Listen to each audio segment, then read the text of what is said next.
Hello everybody, I'm Gakonga, your coach and the pioneer of Vision Total Football Kenya. Today, let us have a conversation about our Kenyan football because our Kenyan football is still in the wilderness and we need to bring our football revolution forward so that our football can be saved and our football can become an economy.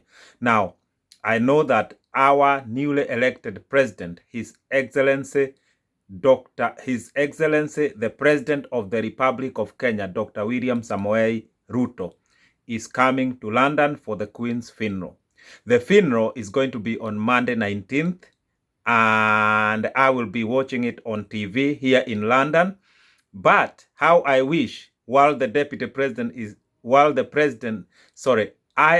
this is my mistake because we are so, as Kenyans, used to call the current president, the deputy president. But please forgive me, we have to get used to the new term, the President of the Republic of Kenya, Dr. William Samoei Ruto. My apology for saying the deputy president, but that is because for over 10 years we have been calling him the deputy president. My apology once again. And now I'm talking about the President of the Republic of Kenya, Dr. William Samoei Ruto. While he's here in London for a funeral, I am here in London, and how I wish I could have a word or two with him about the Kenyan football, because behind the scene for the last 5 to 7 years, we have been constructing what is going to liberate Kenyan football, what is called Vision Total Football Kenya. There is Kenyan Football Economic Charter behind that as well. And there is Football Governance and Management Bill of Kenya 2022. These three items are what is going to liberate our Kenyan football. Our Kenyan football has been in the wilderness for far too long, since independence. Some of the mistakes that we are going to correct in Kenyan football predates us, that they existed even before we were born. Therefore, we have a job and a half to do. It is a massive task to sort this Kenyan football, but it must be sorted. And I will say here on this video, it is going to take 5 years of hard work to sort the Kenyan football system to what it should be, and so that the Kenyan football can get on the right track. Therefore, like I said, I wish I could have a word or two with our president, Dr. William Samoei Ruto, while he's here in London. And by the way, in Europe, things are very transparent. For the president to know where I live, he only need to go to one of the government offices and say that I'm looking for one of the Kenyan hustlers who is a coach here in London. This is his address. Just by giving that, within 5 minutes, the government will show you where I live. Not that I am an important person. It is because the style of life in Europe is very transparent. There is nothing that happens underground. We all know where everyone lives. That's the life in Europe. That is how Europe things are. Everything is done in the open. Everything is transparent. Now, I want to say this. You know, it is sad about our Harambee Stars team, because our team used to be good, but now it has been reduced to a national joke. And our Harambee Stars team now could be beaten by any team that you put against Harambee Stars. Think about this.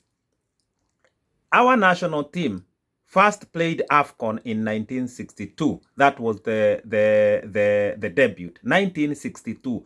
But since 1962 is about 60 years ago, and Kenya has only qualified 5 times in this AFCON. This is a joke, knowing the talent that is in Kenya, knowing the position of Kenya in terms of economic and in terms of the population, that within 50 million people, we cannot find 11 players who can be good and who can perform well in Harambee Stars. This is not true. This statistic tells us something that is totally wrong about our Kenyan football, and things have been wrong for a very long time. We have been speaking about it. Now the time has come. We must bring them soon open to the people so people can understand exactly what is wrong. I go back 5 years during FKF election when Sam Nyamwe exited and Nick Mwendwa came in. We were talking about it. 2017, when FKF election, 2019 again, when FKF election was being done, we were still here talking about the rot in Kenyan football. We said elections cannot help Kenyan football. We said the re-election of Nick Mwendwa or the appointment of a new football president cannot sort football in Kenya. We have been talking about it. We have been saying about it that it is not about the football president in Kenya. It is not about the election.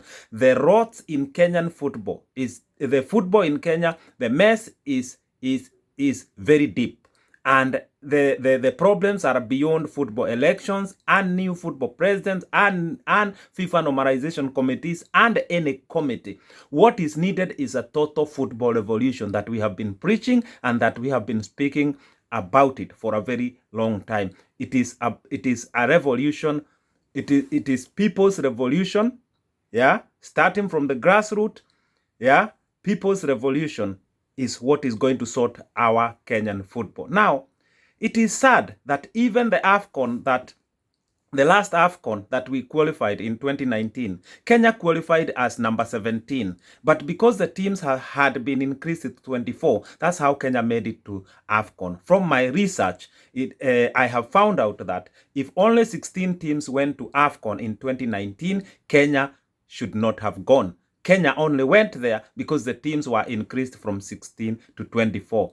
But even worse, the last AFCON that was in Cameroon, Kenya could not emerge among the 24 teams.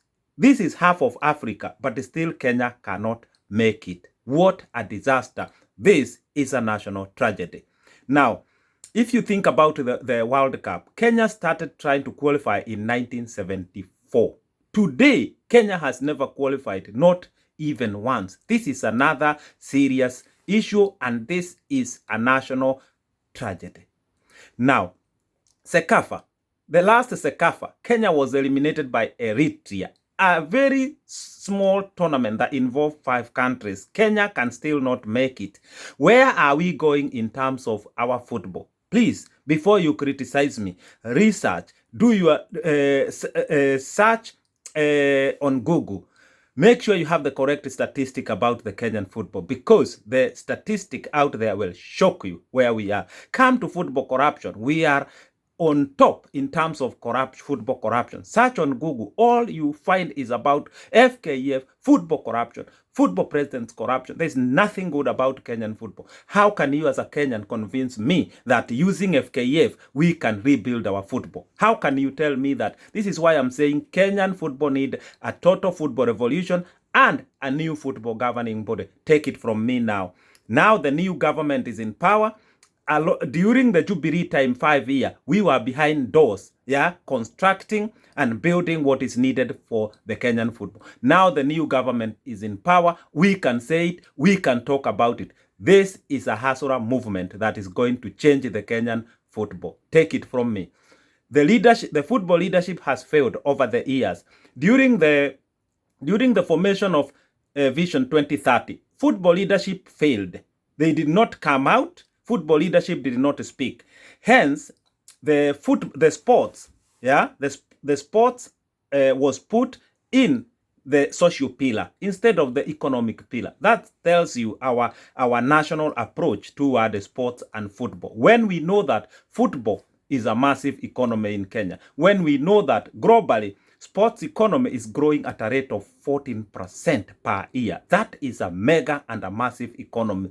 But our approach to sports, our approach to football, while it's in this social pillar, hapo kwa makanisa, hapo kwa mashule, we are not serious about sports. We need to reposition the sports to become part of Vision 2030 economic pillar, so that the government can take it serious, so investors can take sport serious. But that will not happen without first staging a serious football revolution. Now, no care committee, no FIFA normalization committee that can change Kenyan football. The only single answer to the Kenyan football is a total football revolution, starting from grassroots, bottom up. That is it. Now, we have had 3 federations since independence, but what is there to see? FKF is 11 years old today, but it is useless. It cannot change our Kenyan football. We have the wrong football federation. We have the wrong football system. Both must change. Both are unfit for the Kenyan football in the 21st century, and I mean it. Now, in Kenya, we have had 42 national team coaches. Makochi 42 wamesha touch Harambee Stars hivi. But there's no legacy. There's nothing to see. There's no youth progress. There's no youth teams. The actual Harambee Stars is getting beaten by teams, by our neighboring countries. Our FIFA ranking today is 102, while in 2008 we were 68. What happened? Why have we dropped this much? Now, England, in the last 75 years, they have had only 16 coaches. In Kenya, in 60 years, we have had 42 coaches. Where are we going? Where are we going as a country in matters football? Now, the 19 football presidents that have come and gone in Kenya, they have left no legacy. So we have to agree now it is a system that is bad, and it is the federations that have failed to restructure and to reform Kenyan football. So we cannot be convinced anymore that the current federation or the new president that might be elected, or the past president, that they have done anything that is worth to call football its name. And I am not saying I want to be FKF president. I have said no for this for a very long time. It is not about football presidents. It is not about who will be elected. It is about restructuring Kenyan football through a football revolution. Jameni, let us come together, let us reason together, let us look behind and see how our players are suffering, referees are suffering, coaches are suffering, economy is suffering. Anybody involved in Kenyan football, except the select few who are benefiting from the Kenyan football. The rest are not benefiting. Grassroots football is in a total mess. Join me in this journey. We are many of us who know that football in Kenya requires a total football revolution. And I finish this video by saying this: the only cure to the Kenyan football is a total football revolution. A luta continua. We are together. I live in peace. I'm gone.